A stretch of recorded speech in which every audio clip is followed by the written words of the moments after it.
things that were discussed in the meeting suggests that the dollar, which is the most commonly used currency in trading in this business, might be considered.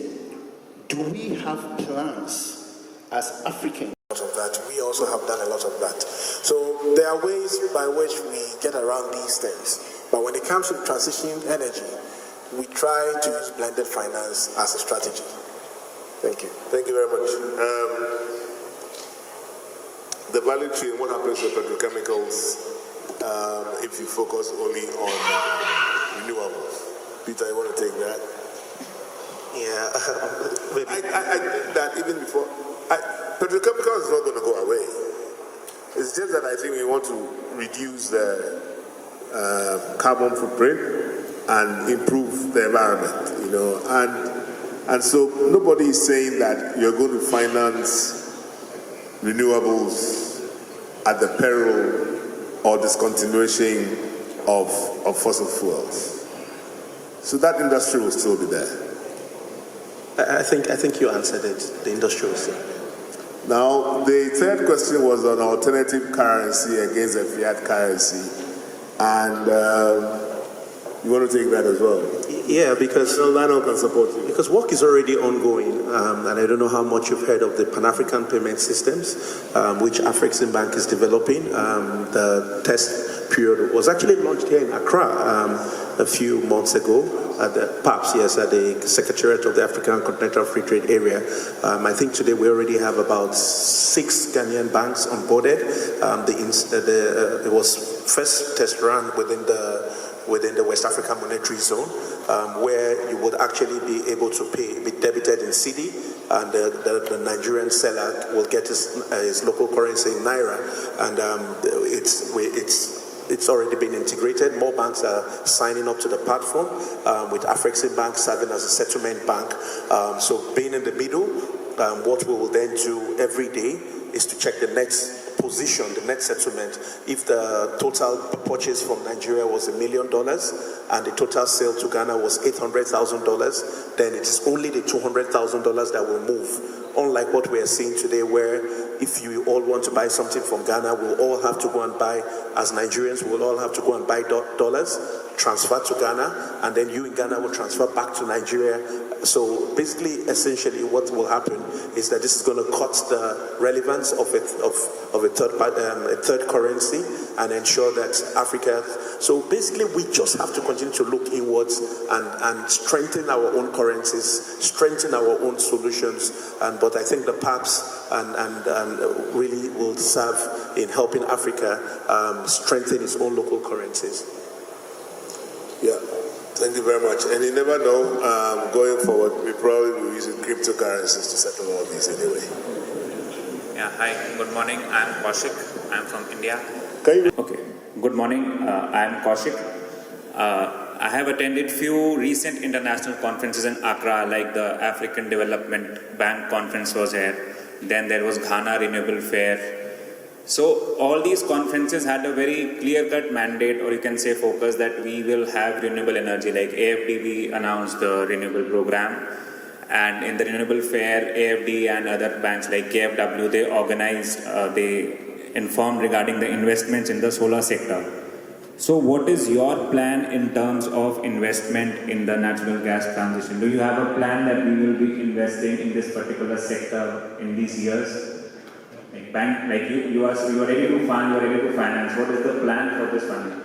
Our total exposure to the oil and gas sector is about $4 billion. We're refining, we're in gas, processing gas to fertilizer, gas to LPG.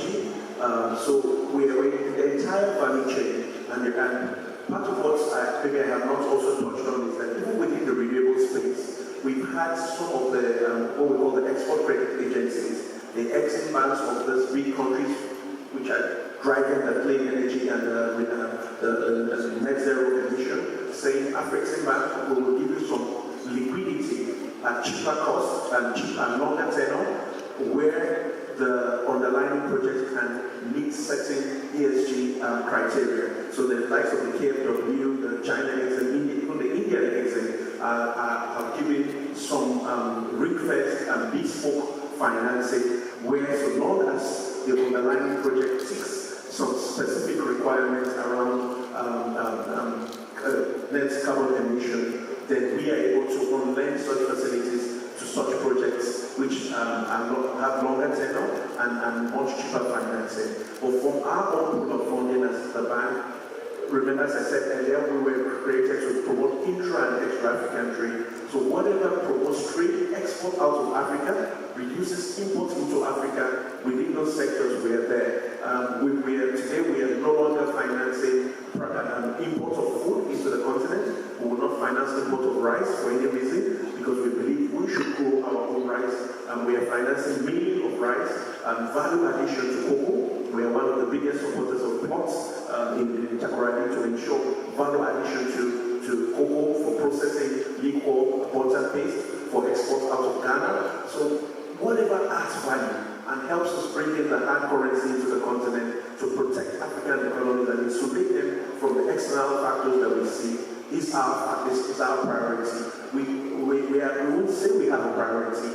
Whatever is a priority to Africa becomes our priority, to the extent that we can see that the overall benefits remains within the continent. Thank you very much. External advisor on Africa to the European Union's Horizon 2020 Negative Emissions Project. Respectfully, my question goes to all of you, including the moderator.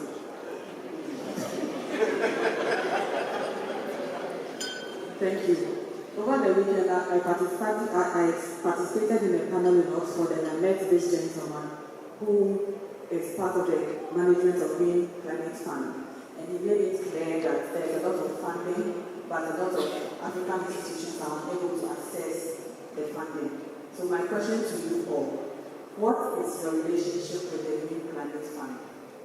And the follow-up, what is your relationship, including the moderator, your relationship with the Green Climate Fund?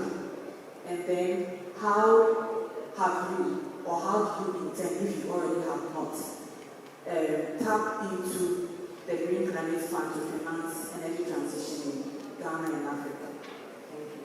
There are initiatives all around and also in BFIs that seek to support the transformation of waste to energy. And there are so many of those projects around in BFIs. In our place, for example, if the project is between $1 million and $100 million, that will be considered. The minimum amount is $1 million, because the effort you spend on a $1 million project is basically the same effort you spend on a $100 million project. So if there are any such initiatives and ideas around, and as available to us, we will take a view of them and then we can do when necessary. With respect to the last comment as to how DFIs can come together, African DFIs can come together and sponsor some of these initiatives. I think we are doing that already.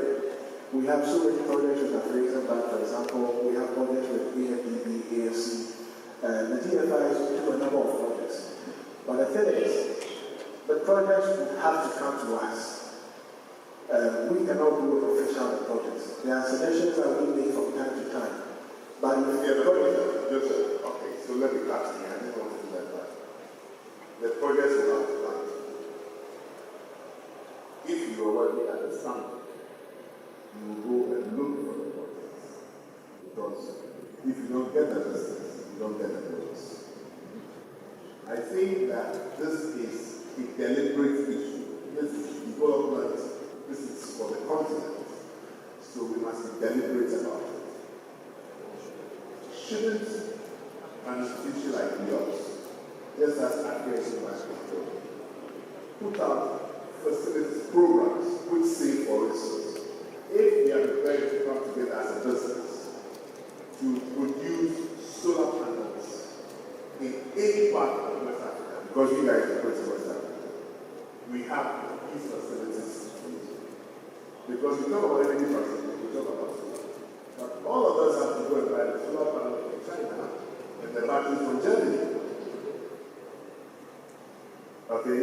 So, apart from the pan on the acronym, it has washed. We must be deliberate about it. And then I have no doubt energy transition is where we should go. I have no doubt. If it comes to solar, we have it more than the Western world. So it's a free resource. What is left is how we harness the resource for our benefit. We are having to depend on Russia, on China, etc., to harness this resource. So I think as a deliberate policy from the developmental bank point of view, those of you who can across the continent, the deep pockets, we must go out there and say this is what we're doing. Yeah, you're right. And let me add that we have run road shows from one country to the other in all the 15 countries between last year and this year, pitching what we can offer. And the thing is, we go there, and most of the time it is industry and it's SMEs.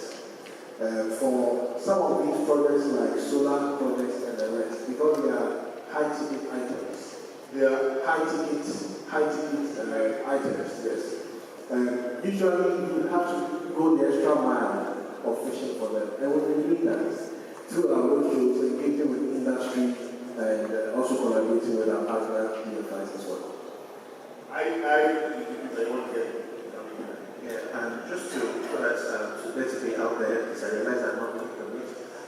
So in the course of also engaging, we realize that most of the projects that come to us are not bankable, they are not viable, right? But we also realize that we cannot continue to say, no, I'm not bankable. Because the studies that are required, the level of due diligence. So a man can come to you. So isn't it because, for instance, you have set the bar too high? No, so I'm going to land. So a man can come to you now and say, there's abundance of gas on this left side of the room. But what studies has it done? What CPR has it conducted? Has it drilled? So what we have tried to do, because as I said, we're an African DFI and we realized that Africa is the only market that we have. So we put in place a project preparation facility where we are actually providing up to $2 million for studies, for project bankability, the requisites from the offtake contracts to the feedstock contract to the EPC contract to ensure that all of these are carefully and properly put together, such that when we now even approach counterparties like the government, the China exit, the Indian exit, the project now looks like what they want to see. And we won't believe it, that the PPF has been in place now for almost a year. And my colleagues are looking for the projects to give the money to fund the study. So it's a misnomer, but it's also good that this kind of platforms are helping to advocate and to say this exists at least somewhere. Within African Bank, there is a dedicated desk. All they do is project preparation facility. And let's reverse it a little bit. yes. I think from the development bank's point of view, you're always thinking about mega size projects because you're dealing with huge funds. Let's reverse it. Let's say, for instance, in Nigeria or in Ghana.